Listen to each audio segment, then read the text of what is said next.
understand the mechanisms for this, what is essentially a reign of terror. It's a subtle reign of terror, which takes us back, to the first real giant progressive revolution, which was simultaneous with the formation of our country. We had the French Revolution and the Reign of Terror as an opposing kind of revolution, a destructive revolution compared to our constructive revolution for freedom. That was a revolution for domination, destruction, flattening. And that's basically what we're looking at. We're looking at a revolution against us that wants to make us feel helpless like children again. There's an analogy in psychotherapy. In psychotherapy, we often see people who have been terribly, terribly abused by their parents, but they cannot face it. They can't understand it. They can't identify it as evil. They can't say that it was evil for my father to sexually abuse me. It was evil for my mother to participate and go along with it. It was evil in the extreme when you see people who have been ritually abused for this to take place, where families were getting together and abusing their children and doing it in a ritual fashion.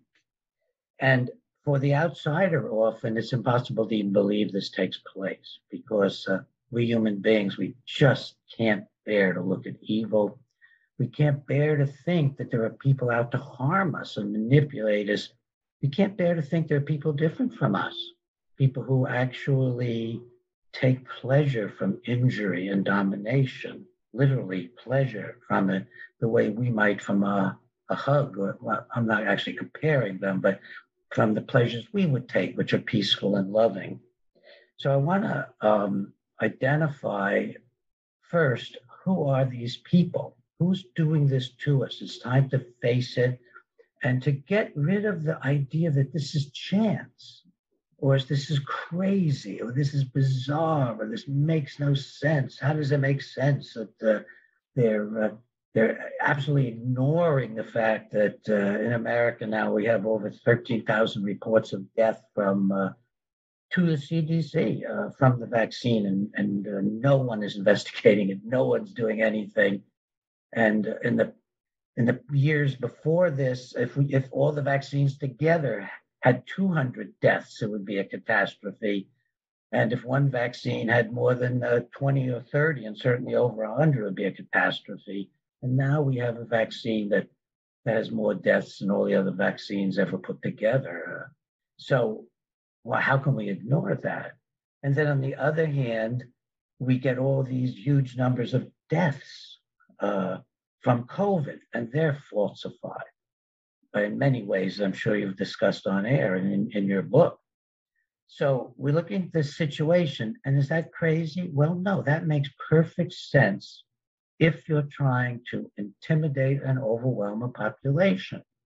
You exaggerate the danger that's out there, the terror.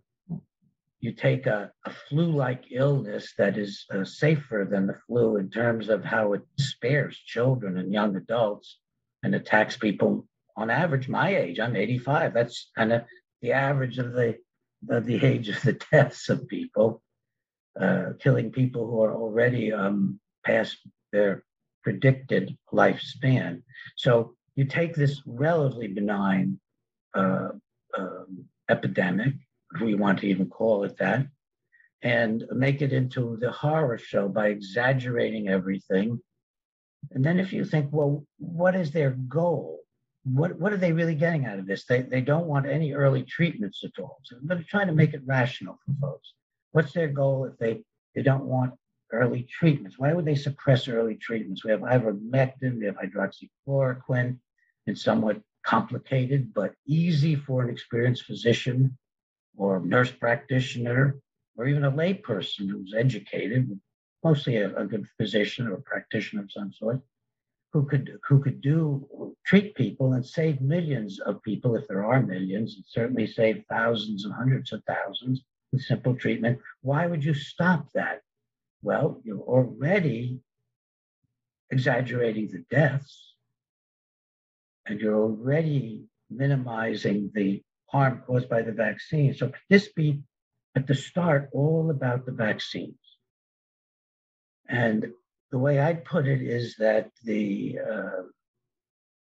the spike protein is the spearhead of an assault on humanity that has nothing to do with COVID-19 whatsoever, but is planned through COVID-19 in order to vastly increase the wealth of numerous institutions, numerous individuals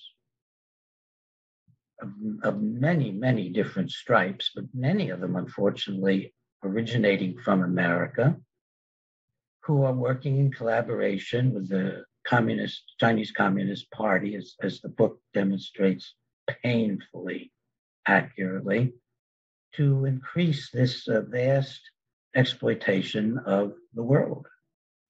Now, why is America hit so hard? Why is Canada being so humiliated? Why is Great Britain being so humiliated? Why is Australia? Why are the seats of liberty under the most attack from COVID-19?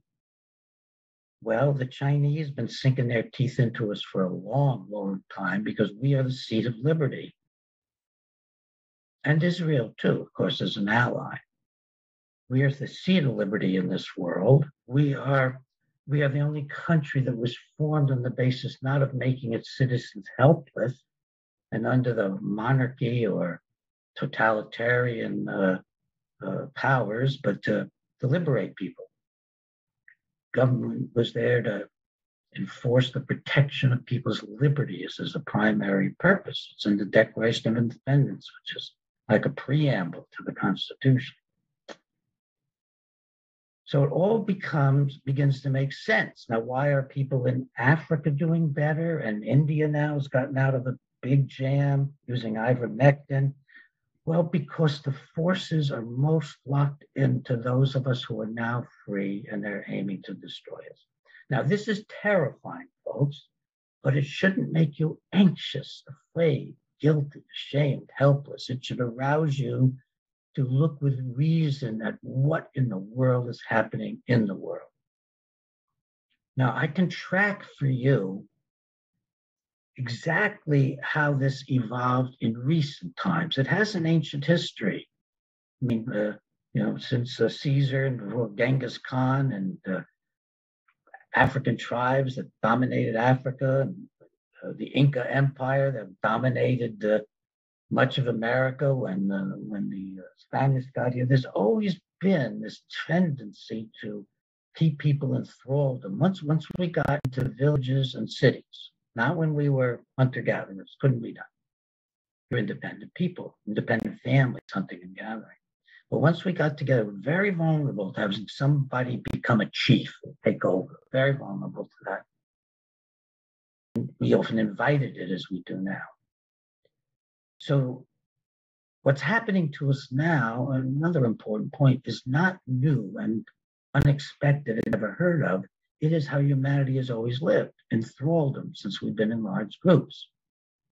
The one exception was the founding of America, and that spread democracy to many nations in the world. We got free